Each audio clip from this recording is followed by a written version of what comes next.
A good noon and a very warm welcome to BYJU'S exam prep channel that is dedicated to your success as an aspirant. Man, I have to. So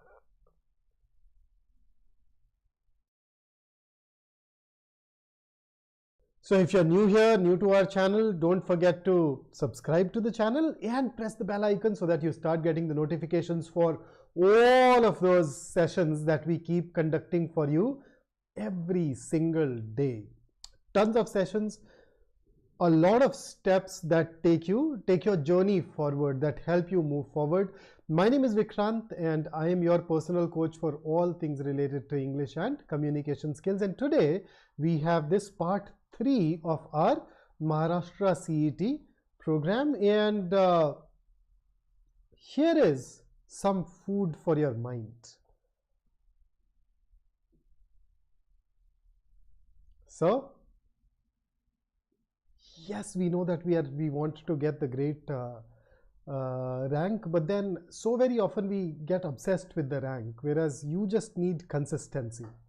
Can you be regular? Can you show up to work day in and day out, no matter what beating these mocks and their scores do to you? If you can outperform everyone else, if you're willing to put in that extra mile, I am sure number one will simply be a byproduct. So you just need to focus on your process and that should carry you forward. So Maharashtra CET, coming back to it, these are the tentative dates so far. The target score is going to be 99.7 percentile and above, which roughly translates into this, although this, the association with marks is a weak one because it simply depends on the difficulty level of the paper. If the paper becomes difficult, this will drop. It is easier, it can go up. If you are applying to Jamnalal Bajaj through that All India category, then of course this percentile won't cut. You need to add a 9 right before that 7. So you're targeting 99.7 percentile. And in order to get that great score, in order to help you get that great score, we have launched a dedicated crash course with a lot of features. So of course there are live classes, but then there are these sessions that we conducted for SNAP and NMAT on topics which are very relevant for Maharashtra CET as well. We are giving you recording of those live classes as well. It is being done to keep the costs low for you. Then of course tons of foundation lectures, 12 mocks, 3,500 practice questions, all of it at a mouth-watering price. If you want to know more, just fill out that CAT counseling form and you can sit down with a member of our team one-on-one, discuss this. Even if you're somebody who's preparing for CAT 24 and haven't really thought about joining us, or just need some pointers or validation from us on your process, on your approach, you can always fill that CAT counseling form and we would love to help you and take you forward in your journey. So with that said, here is a quick overview of the exam. 150 minutes, 200 questions, plus 1 for every right. There is no negative marking, which means that your attempts are going to be 200 in this particular paper. There are these different sections. So you have logical reasoning, which gets the lion's share of 75 questions, and abstract reasoning, which is mostly visual reasoning, contributing another 25. So 100 questions coming from reasoning, then 50 from quant, another 50 from VA and RC. And since I teach VA and RC, let's dig deeper. So in VA and RC, you tend to get a passage, around 5 odd questions. Then you get grammar, error identification, sentence improvement would usually contribute around 7 to 10 questions. Vocabulary based questions are again, you get synonyms, antonyms, you get fill in the blanks. These combined would typically give you around 15 odd questions. Then occasionally some para-jumbles as well. And within vocabulary, you can also get questions that are based on idioms or idiomatic expressions. So all in all, I'd say around 15-20 questions from vocabulary, plus fill in the blanks, another 8 to 10 here, another 5 odd here, and you'd basically get this entire section done in time. So let's go ahead and practice these questions. The only area, we've already had enough of para-jumble, so I'm skipping that today. And yesterday I took a dedicated session on grammar, a good 15 questions, so I'm not getting into that. But we will look at the rest of the question categories that are relevant for Maharashtra CET in this particular paper. In case you want me to focus on some specific area, if a particular aspect of grammar, vocabulary, fill in the blanks, RC bothering you, let me know and I'd help you. Although when it comes to Maharashtra CET, particularly in RC, the difficulty level is usually on the lower side, so you shouldn't worry much about RCs and parajumbles generally. So let's start with a passage. So it has been a fair while since I helped you practice an RC passage of Maharashtra CET kinds. So are you ready? I'll take you through a passage screen by screen where the first couple of screens will have multiple paragraphs. I could fit all of them onto a single slide. And then there are a couple of screens where we have just a single paragraph per screen. So here is the first slide for you.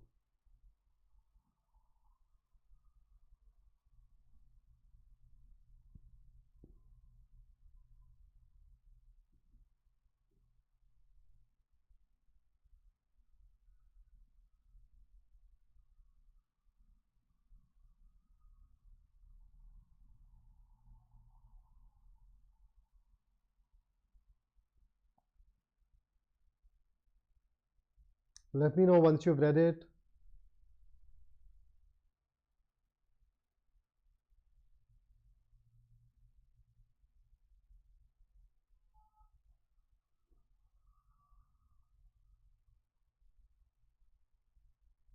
Okay, taking you over to the next.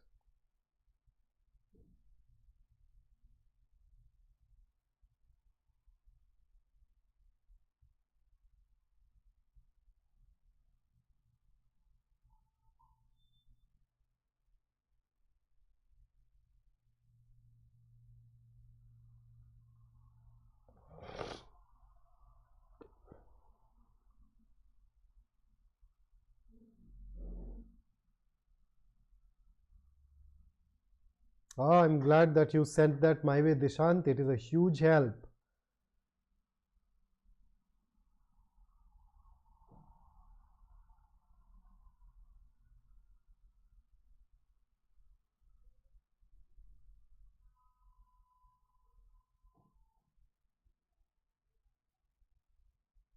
Okay, here is the next slide.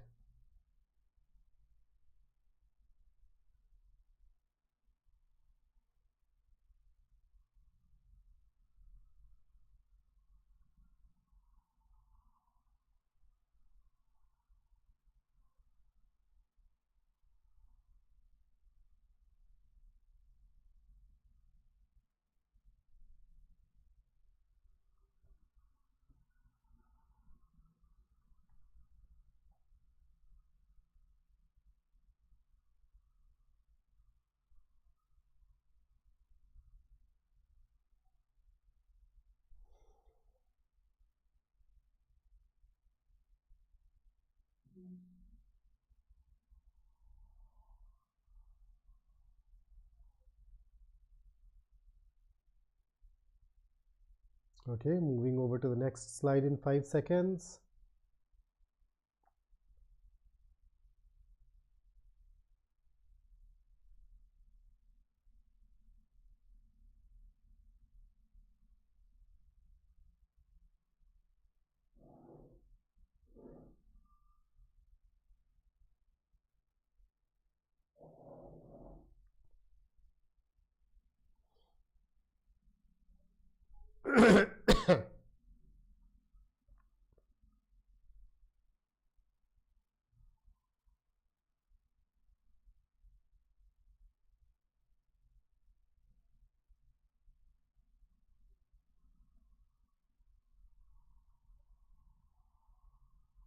Okay, here is the next and the last paragraph.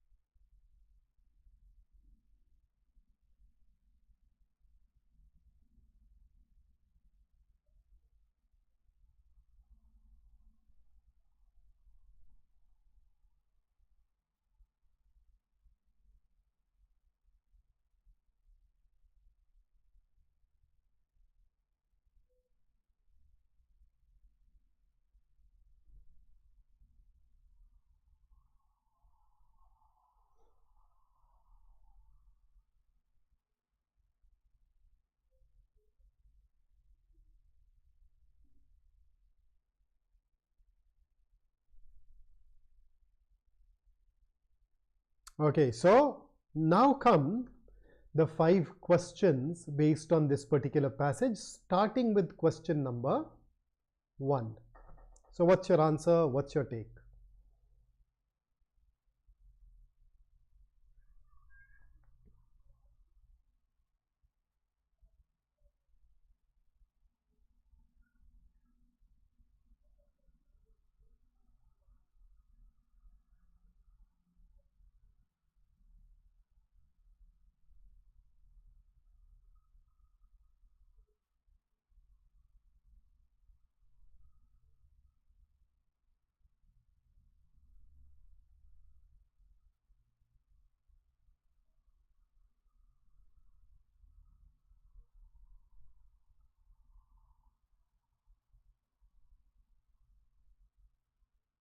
Okay, so Abhi is the first one to share the answer.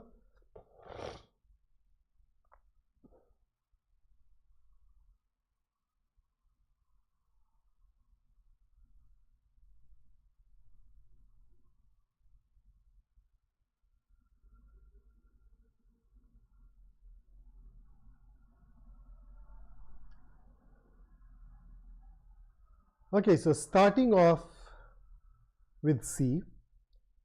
C says it will change. Are we sure that it will change the variety? What is it that the passage tells us? This is the place where we find something relevant. Extensive evaporation will destroy the cumin, castor and cotton crops. So it will destroy the existing crops in the Saurashtra region. Will they be replaced by something else? Are we sure of it? Will it change the variety of crops? It will destroy 3 of the existing crops. Does that mean that people are definitely going to grow something new there? Or the land will be conducive for something new there? We can't be certain of it. So this is not mentioned in the passage, therefore it can be eliminated. And B, it is proposed by a person with no experience in building dams.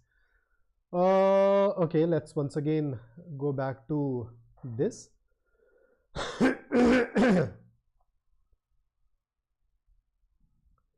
Now it is mentioned here as a fact. Look at the tone. It is very neutral. It is stated as a fact. Now, because he is the MD of a group that makes wall clocks, does that necessarily mean that he has no experience in building dams? What did this guy do prior to joining Ajanta brand of wall clocks? Prior to being an MD of this brand? We don't know that. Was he a part of some other infrastructure company? Maybe. Was he not? Maybe. We don't know.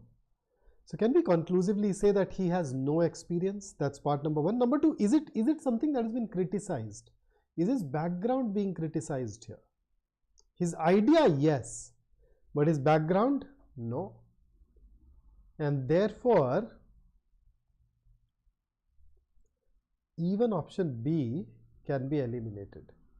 But the project will displace the Agaria community is a theme that the passage has repeatedly come back to. In fact, if you look at the second half, it's all discussing that particular aspect. Second half of the passage. So A, yes, and that is why A is your answer. Okay, so subtle things, some tiny subtle things, but yeah, by now we know that we are supposed to pay attention to such things. Here is your question number 2. Go ahead and share your answer with me.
So here, if you look at this particular piece of information, then let me take you back to the context from which it has been created or asked. Here it is.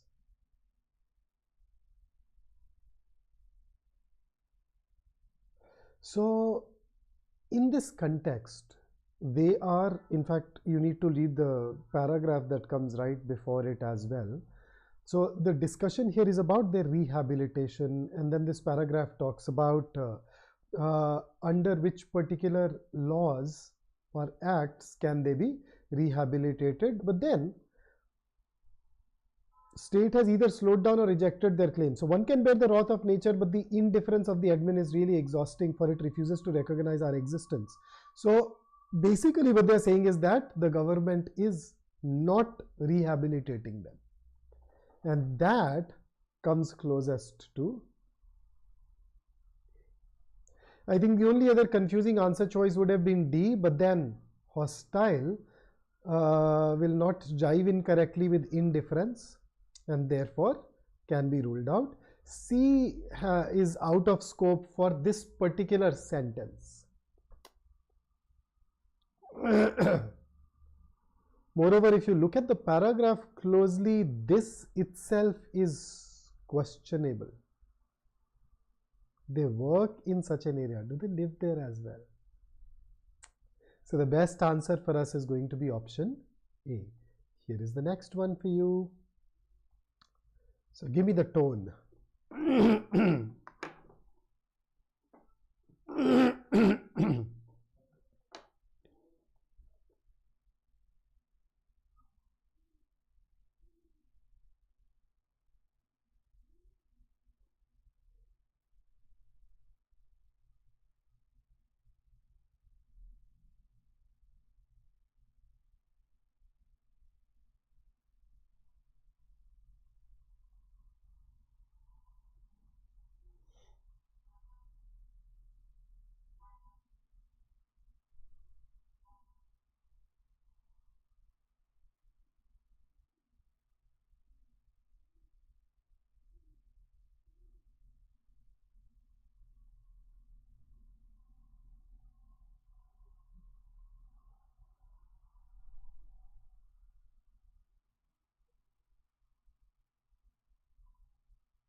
Okay, so in this particular case, can we describe the tone as negative? No. And since we cannot describe it as negative, option A is ruled out. So why is it ruled out? Vituperative as a word basically means that you're full of angry criticism for or towards something. So vituperative comment is an attack, that is a verbal attack that is full of angry criticism. The nostalgic is where you're looking back at your life, some happy moments, and you have this strong desire to go back to that time, can definitely be ruled out. Did it inform us about this problem? Yes. Critical, maybe yes. Hopeful, no. So now it all boils down to C versus D. So which one should we choose? Now tell me something.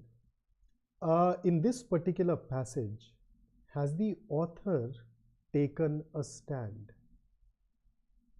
Let me take you back. Let us see what all we have in every paragraph. So first paragraph, information. Second paragraph, information. Third paragraph tells you that there is a new project coming up. Fourth paragraph gives you the details of that particular project along with the benefits. Fifth paragraph gives you the benefits that the person believes we can derive from that particular project. Then paragraph 6 tells you that CSIR has criticized it. Seventh paragraph, the next paragraph tells you that Agaria Hitrakshak Manch has criticized it. And then something more that Patel from that Hitrakshak Manch has said. and then something else from another individual who belongs to that community. Now you notice the author has merely presented to you what the proponent of or the proposer of the project says and what the potential problems are with that project going by some other individual. So the author, sorry, so the author has not taken a stance. The author has nowhere told you that he is against it. And therefore, because it is not an opinion-based passage, because the author has not taken a stance to describe, the tone of the author as critical will not work. Hitrakshak Manch guys are critical, Kohli is critical. The author, no, he has merely presented both the sides to you, and therefore even D can be eliminated, and that is why the best answer choice here should be C. So some other people are critical of it. The author is just presenting you with all the viewpoints. So in this context, informative. Nizamuddin, yaar, this is a very generic question and I'd only be able to give you a very generic answer to it. If you want a specific answer, why don't you fill out that CAT counseling form and then maybe we can guide you even further. Hopefully that will help. Okay, here is next, question number 4.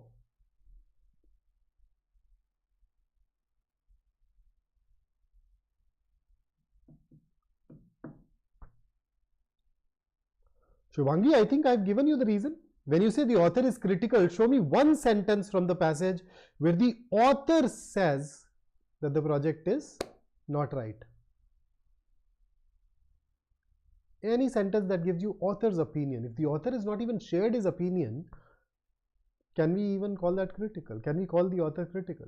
See, that's what journalists would do. Journalists would basically present you with different viewpoints without taking a stand, except on the editorial page, of course. So, show me a sentence where the author has used a word which goes against the project.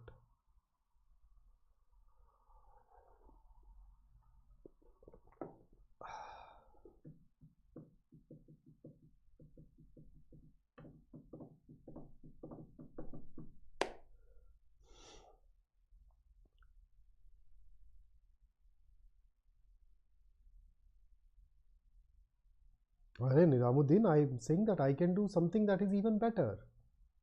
If you are somebody who is preparing for CAT 24, then a generic plan would work for you. If you're somebody who is targeting, say, Maharashtra CET or CMAT, you don't have the luxury of following a generic plan. I'm saying we're willing to help you with a specific plan for you. What can be better than that?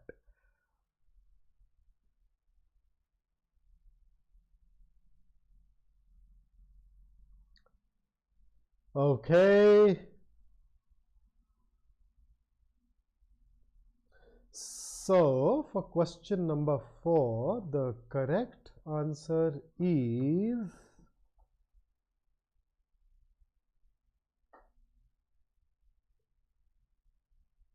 they have adapted to the arid climate of the little run of Kutch. No, let me take you back to the right part of the passage, and here it is. The little run of Kutch is an area where no human being stays. So even Agarias have not been able to acclimatize to that area, and therefore first is ruled out, which means A and D are also ruled out. Second, they are incapable of shifting from salt making to agriculture. Here is something from their community. Agarias should be given 10 acres of agricultural land. If agricultural land is being demanded for Agarias, it means that they are capable of shifting to agriculture, and therefore second is also ruled out. Then if second is ruled out, C also goes. That leaves you with just third. They demand the legalization of salt making by their community. Hang on, tell me something. Is salt making by their community an illegal act? Where does it say that their act of making salt is illegal? I'll tell you where this expression is used. They have no legal right over that land. It does not mean that salt making is illegal. In fact, going by the context and the fact that a lot of other individuals depend on it and 30% of it is of India's salt is being made there, all intent and purposes it should be legal. And their other demand is, so they themselves know, on top of that, where did that part go? Let me show this. It is a dying profession, so they should get jobs.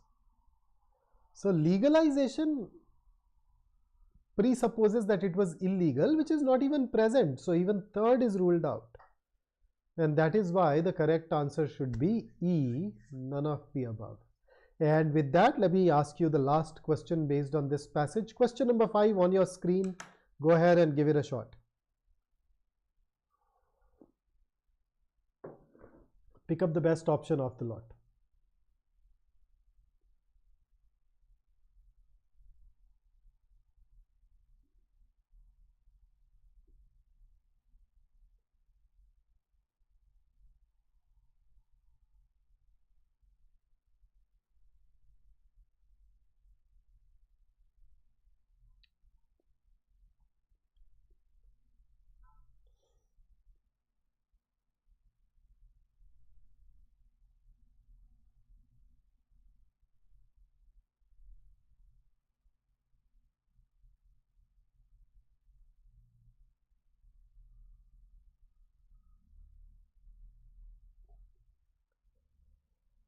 Whew.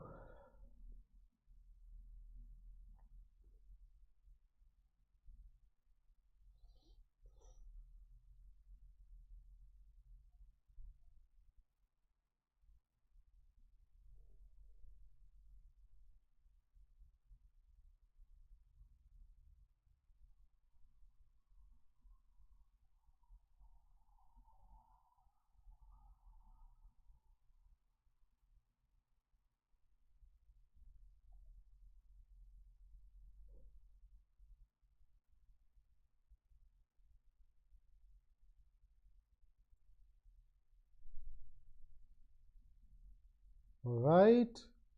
So a dying profession is a profession which does not have a bright future, a profession that is unlikely to be continued for long. So it's losing its sheen, and therefore the best answer should be a less relevant profession. So A it is. So that takes care of the passage, and with that, now let me take you through 3 fill in the blank questions, starting with the first one right here, a sentence with 2 blanks. In case you're not sure of the meaning of any of these words, feel more than happy to ask. Your time starts now.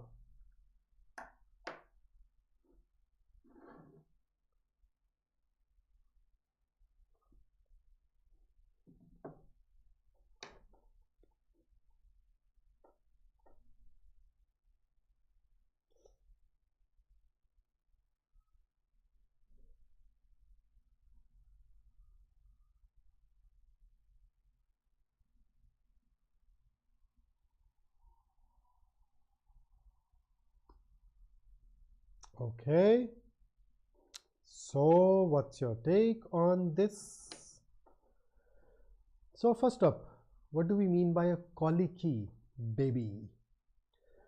A colicky baby is a baby who's suffering from severe pain in the bottom part of the stomach, and that pain is not continuous, it's pulsating, it comes and then it goes, but then it's something that mainly affects children.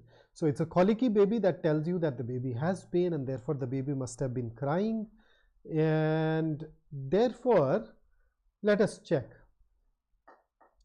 So the tired mother, okay, so what all have I gotten so far? I've gotten D. The exhausted mother asked experienced friends and family to recommend ways to deal with a colicky baby. Yeah, if the baby is colicky, remember, severe, not continuous, but it comes and goes, so must have been for a while. So D does appear fine. The loving mother asked experienced friends and family to surprise ways to deal. This does not make any sense in the second blank. So I think E can be eliminated. See, the caring mother, to bring ways to deal with. How do you bring ways? You ask for ways, you don't bring ways.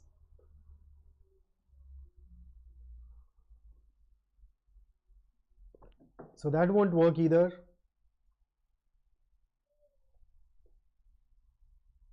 And thus, okay, once again, to highlight ways to deal with a colicky baby, highlight ways, once again makes no sense. So I think first blank was very generous. Most of these words could have gone. It's the second blank which was the key. So second blank needed something like share ways, tell me ways, recommend ways, advise, something along those lines. And that is given to us by only D, and therefore that should be the answer. Sankalp, once again, can you put avoid? She's asking to avoid ways to deal with a colicky baby. Why do you want to avoid dealing with a baby which is in pain? Won't you want to alleviate the problem faced by your baby? So recommend is the only word that is grammatically and meaning wise correct for the second blank. So D it is. Here is the next question.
Okay, so in this particular case, the correct answer should be option C. I see a lot of you picked up A, but let's see. Our supervisor chose to call us for finishing the project ahead of others. Now, just pause here. We have been called for finishing the project ahead of others, which means that our boss is asking us to do this job faster. And he has done that by taking us bowling on our lunch hour.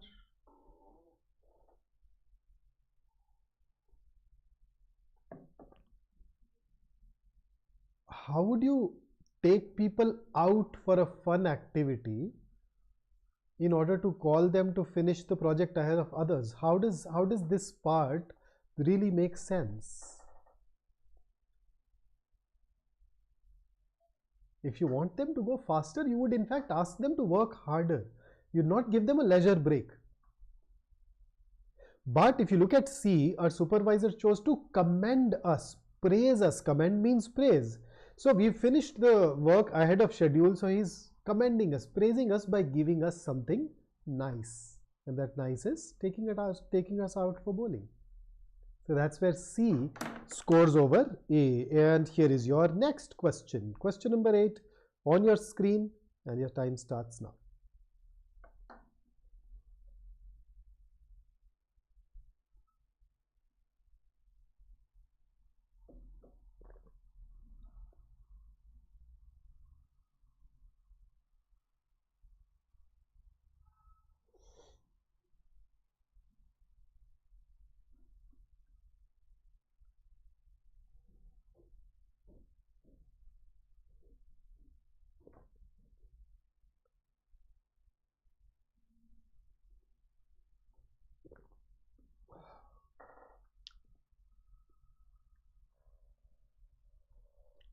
So you notice I see that there is no article here. If there is no article here, I'm just exploring it from the perspective of grammar. But if there is no article here, that tells me that I either need to have an uncountable noun here or I need to have a plural noun here. So outbreak is uncountable, disease singular, symptoms plural, eruption singular, syndrome spelling itself is a problem, but even then countable. So just on the basis of the grammar, I can rule out B, D and E. It has to be either A or C. So which one of the two will work? So what exactly do we mean by outbreak? Outbreak is a sudden appearance of something, especially of a disease or something else which is dangerous or unpleasant that affects a large number of people. So when we talk about outbreak of cholera, outbreak of COVID, in terms of illnesses, large number. Outbreak of war, again it is unpleasant for a large number of people. Now when I read this sentence further, I notice that we are talking about just one patient. So outbreak will be too much for one patient. If a lot of people share those symptoms, then outbreak, yes. Just one person will not work. So outbreak is ruled out. Symptoms, that should work. So if I look at just the first blank, I'd have C. Even if you go by the second blank, do you wonder on or do you wonder about? Is that the right preposition to follow wonder? The second blank will not allow you to use wonder even on the basis of that preposition. Surprise won't go in the second blank as well. You don't think on, you can think over something. Realize is not supposed to be followed by on. I mean, whichever of the two blanks you would have chosen, it would have led to this unique answer, and that is C. Okay, then the next question, not a fill in the blank, a good old simple synonym. Tell me what you think.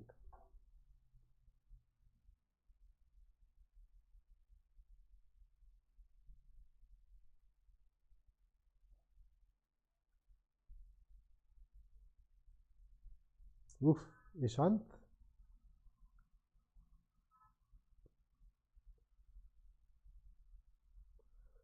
Abhishek, session on critical reasoning, okay. Gaurav, you can always consider joining a program for Maharashtra CET. Yeah? Very economical, covers all the bases, and if you're starting today, should even be better. Okay, so what is the meaning of the word grotesque? Grotesque basically means something which is strange and unpleasant. And something that is grotesque, if you look at it, it should also be slightly frightening or silly. So, for example, say by now she had had so much cosmetic surgery that she looked quite grotesque. Getting that drift? So that's grotesque. Can bulky be a synonym? A bulky object is something that takes up a lot of space or is difficult to move or carry. Nope. Let's rule it out. How about murky? Murky is dark, dirty, difficult to see through. So that's murky. Once again, not exactly a synonym for grotesque. Can be ruled out. Can it be cumbersome? Cumbersome is something which is difficult to do or manage, or it requires a lot of time and effort. I don't see this as a synonym either. Weird is very strange and unusual, and that's how we defined grotesque as well. So I'd say that the best answer is D. And here is question number 10. This time around, give me the antonym of fortitude, and your time starts now.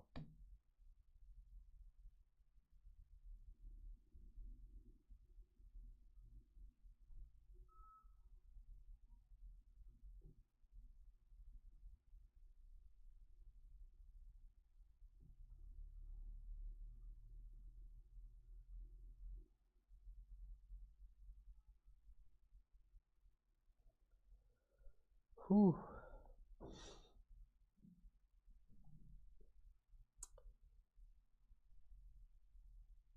So come on, go on, share your answer.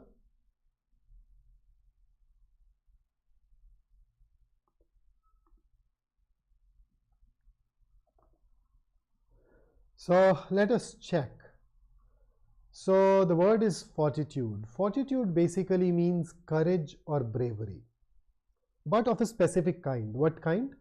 When you display courage over a long period of time, okay, or when you show bravery when dealing with a difficult situation or pain, especially over a long period of time, then we call it fortitude. You can think of it as mental toughness in dealing with something that is challenging. So we are looking for an antonym now, not a synonym, but an antonym. So what should that be? Can it be chivalry? Chivalry is the qualities that a gentleman should possess. You know, somebody who is very polite, honest, and kind, especially towards women. A man who displays these things towards a woman. So not a synonym. Eruption, the act of starting suddenly and violently. You know, that volcanic eruption won't work. Cowardice seems to be an antonym. How about this fourth word? First up, the pronunciation. This is a word that I used to pronounce incorrectly. The correct pronunciation is chutzpah. It's not chutzpah, it's chutzpah. So chutzpah is behavior that is extremely confident, and it may even come across as rude, where you show no respect to the opinions of others or abilities of anyone else. So for example, say the movie was made with little money and a lot of chutzpah. So definitely not an antonym of fortitude. So the best answer still is cowardice. And there you go. So that's where I'd stop today. If you liked working with me, don't forget to like the session. And once again, a reminder that we have a very comprehensive Maharashtra CET course that gives you everything that you want at a very tempting price point. So do consider that, and in case you need to know more, you can always reach out to us on any of these platforms. You can also fill out that CAT counseling form and get onto a one-on-one call with a member of our team.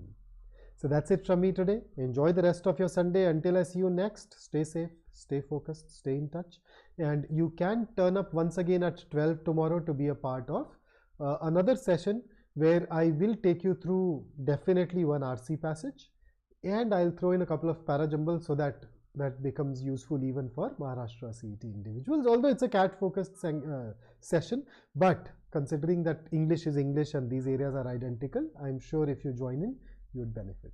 So until then, take care and have a great day ahead. I'll see you once again at 12.